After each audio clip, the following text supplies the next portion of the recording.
సేమియా ఉప్మా చేస్తున్నాను. ఇట్లా ప్యాన్ పెట్టుకొని ఆయిల్ అన్న గీ అన్న వేసుకొని గోల్డ్ కలర్ వచ్చేంత వరకు ఫ్రై చేసుకోండి. లేకపోతే మొత్తం పచ్చి పచ్చి ఉంటుంది, బాగుండదు అన్నట్టుగా. ఇట్లా ఇంకో గిన్నె పెట్టుకొని ఆయిల్ వేసుకొని ఎండుమిర్చి, పచ్చిమిర్చి, ఆనియన్,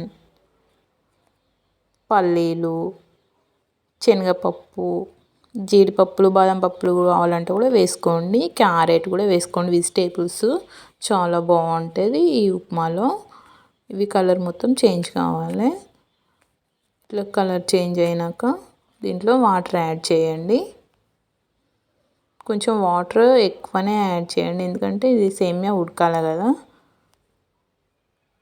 ఇట్లా బాగా బాయిల్ కావాలి వాటర్. దీంట్లోనే సాల్ట్ వేసుకోండి, కొత్తిమీర, ఇందాక ఫ్రై చేసుకున్న సేమియాలను కూడా దీంట్లో వేయండి పోపులో. ఎంతో టేస్టీ వేడి వేడి సేమియా ఉప్మా రెడీ. లెమన్ వేసుకొని తినండి, చాలా బాగుంటుంది. మీకు నచ్చితే వేసుకోండి. Please like, share, subscribe friends.